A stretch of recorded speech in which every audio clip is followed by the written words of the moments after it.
एक गांव। उस गांव में बना एक पुराना कुआं और उस पुराने कुएं से जुड़ी कुछ धारणाएं जो ये बताती हैं कि उस कुएं में कुछ प्रेत आत्माओं का साया है।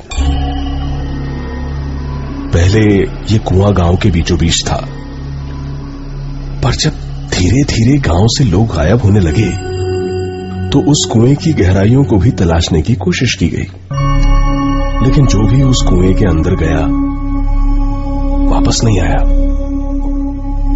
गांव वालों ने उस कुएं को पत्थर डालकर बंद भी करने की कोशिश की, पर अगली ही रात सारे पत्थर गांव वालों की छत पर गिरने लगे। ऐसा लगने लगा जैसे पत्थरों की बारिश हो रही हो, और अगली सुबह वो कुआं फिर से पत्थरों की जगह पानी से भरा था। ऐसी ही ढेरों कोशिशें जब नाकाम रही तो गांव वालों ने कुएं के पास बने सारे घर खाली कर दिए और पूरा गांव कुएं से दूर हट गया। पर कुआं अब भी गांव के रास्ते में खड़ा था, और तभी से शुरू हुआ उस कुएं में मौत का एक अजीब खेल। और तभी से शुरू हुआ उस कुएं में मौत का एक अजीब खेल। कोई है? कोई है? निकालो मुझे यहां से। कोई सुन रहा है? मदद करो मेरी। कोई है? आवाज उस कुएं से आ रही थी जो वहां से गुजर रहे पवन ने साफ साफ सुनी। शायद कोई उस कुएं में गिर गया है, ये सोचकर पवन उस कुएं के पास चला गया और घबराते हुए बोला, कौन है वहां? मैं पास के ही गांव का घनश्याम। निकालो मुझे यहाँ से, जल्दी करो, दम घुट रहा है मेरा। अंधेरा होने से पहले निकालो मुझे यहाँ से। अच्छा ठीक है, रुको मैं निकालता हूँ। पर अब क्या करूँ मैं? देखो वहां पर पास ही मेरी एक रस्सी पड़ी होगी, उसे अंदर फेंको। ठीक है रुको, ये लो रस्सी। पकड़ में आई? हाँ मिल गई। मैं इसे अपनी कमर से बांध रहा हूँ, हाथों के सहारे से पकड़ के ऊपर आऊंगा। ठीक है। हाँ खींचो रस्सी, तुम खींचो। हाँ खींचो रस्सी, तुम खींचो। कुछ देर हो गई, पर पवन के लिए उस आदमी को सिर्फ हाथों से ऊपर खींचना आसान नहीं था। नहीं, मैं नहीं खींच पा रहा हूँ, और यहाँ कोई ऐसी जगह भी नहीं है जिससे मैं इसको बांध सकूं।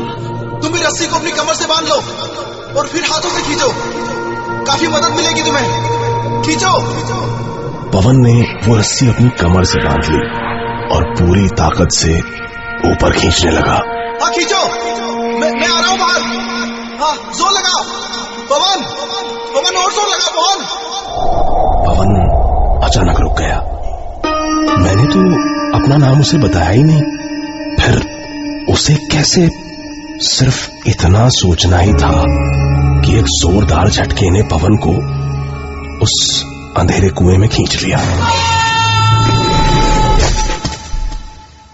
उस दिन के बाद किसी को पता नहीं चला कि पवन कहाँ गया।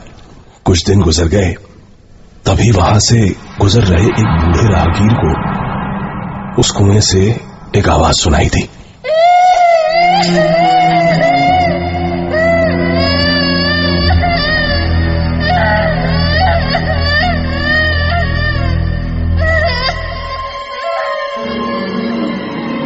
ये किसी बच्चे के रोने की आवाज थी।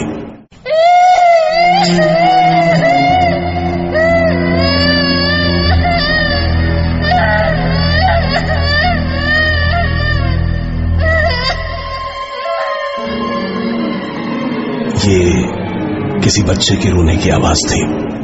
उस बूढ़े को लगा कोई बच्चा यहां खेलते खेलते उस कुएं में जा गिरा है। वो बूढ़ा इस कुएं की कहानियां जानता था, इसलिए डरकर कुएं के पास ही खड़ा रहा और मदद के लिए किसी का इंतजार करने लगा। कुछ ही देर में उसे दो राहगीर आते दिखाई दिए। बूढ़े ने उन्हें आवाज लगाई और मदद के लिए कुएं के पास बुलाया। अरे सुनो, अरे सुनो, यहाँ कुएं में किसी का बच्चा गिर गया है। अब मेरी मदद करो उसे बाहर निकालने में।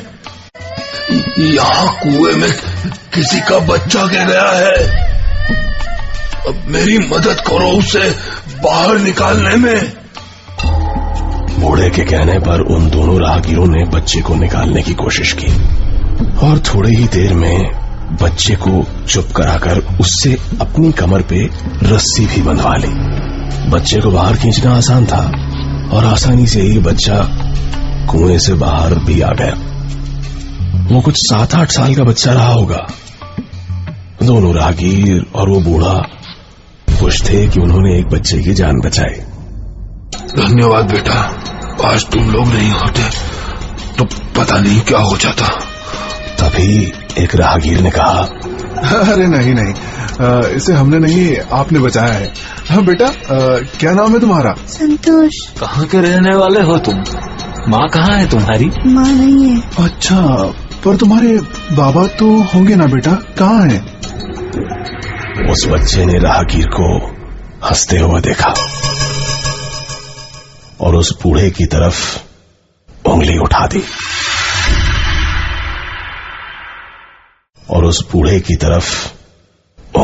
दी उस दिन के बाद वो राहगीर भी गायब हो गए।